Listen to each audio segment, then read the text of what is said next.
All right, Shalom. First and foremost, I would like to give all praises, honor, and glory unto Yahweh, Bahashem, Yahweh Shai, Bahashem, Rachakotash. Double honors unto the elders and apostles of Great Millstone, whom we well. And salutations to the Akim across the globe, pushing this word with truth and with sincerity. Shalom. And in today's lesson I want to speak about the importance of the names of the Heavenly Father and His only begotten Son, and how big of a role it plays in this movie, okay? Hey, because the thought and inspiration that comes from this topic comes from um yesterday at camp. Right, older Jake wanted was saying, God, and you know basically just saying that you can just basically call him God and not have to really say his name. All right, but he did say the names. All right, so that's a beautiful thing, man. Call Halaya about Shemel Shai. But without further ado, this is the book of Acts, chapter 4 and verse 12. Neither is there any, neither is there salvation in any other, for there is none other name under heaven given among men whereby we must be saved. So there is not salvation in any other, man. There is only one set of names that you can call upon to be saved, and that is Yahweh Ba'Shem Yahweh Shai. All right, and I hate to say these names, but just for edification, hey, it's not Yahweh, it's not Yahushua, it's not any of these other false names. All right, JSUS, all of that. Okay. The real names is Yahweh Bashem Yahushai, and you must call upon those names because there is not any other salvation in any other but those. Proverbs chapter 18 and verse 10. The name of Yahweh Bashem Yahushai is a strong tower. The righteous runneth into it and is safe. So that's what the righteous are going to do. They're going to run into those names, into those mighty and powerful names when they get into trouble. All right. And one of those big troubles that we're about to enter into is Jacob's trouble. All right. Well, hey, man, and what do we want? We want salvation from Jacob's trouble. We want salvation from the missiles that's about to hit. All right. We want salvation from all of this, man. We want salvation from the destruction. We want to be saved and get up out of there.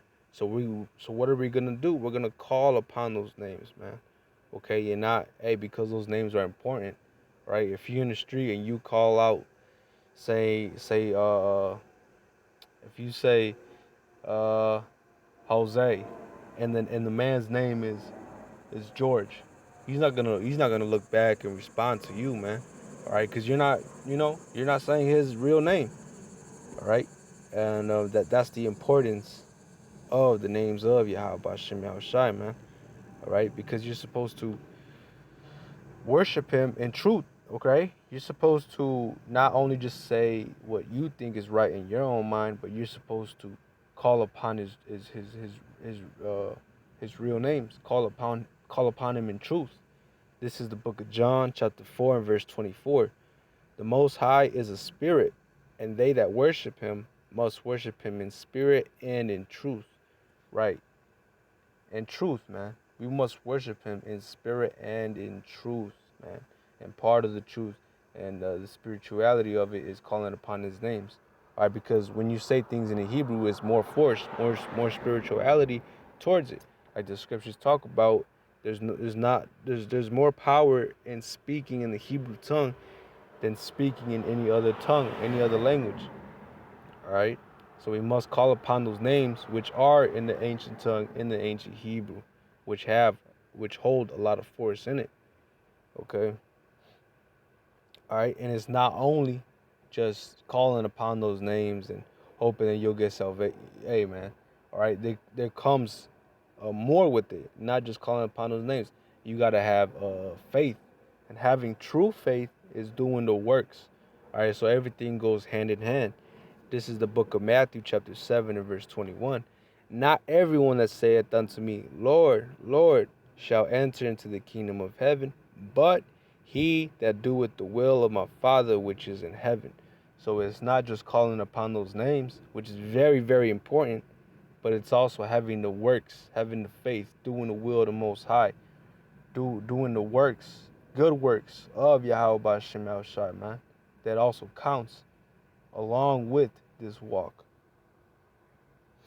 All right, and having true faith is your works, not just saying you have faith. All right, what's the point of saying you have faith but you don't have works to prove it? This is the book of James, chapter 2 and 26, and I'll just get straight to the point. For as the body without the spirit is dead, right? So you have a body, but if there's no spirit in it, it can't be lively, it can't move, all right? It has no guidance. So a body has to have a spirit in it in order for it to move, all right? So now it's comparing this unto the faith. It says, continuing on, so faith without works is dead also. So you can't just say you have faith, say you have faith. Your works got to back it up. Your works is what proves that you have faith, all right?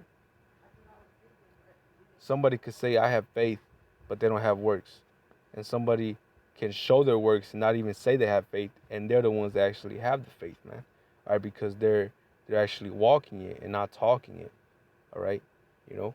Hey, but with that, low willingness was edifying. Stay strong, man. Call upon those names. Keep up the good works.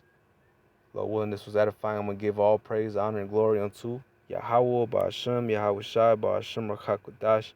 Double honors unto the elders and apostles of Great Millstone, whom we well. And salutations to the Akim across the globe, pushing his word with truth and with sincerity. Shalom and above all.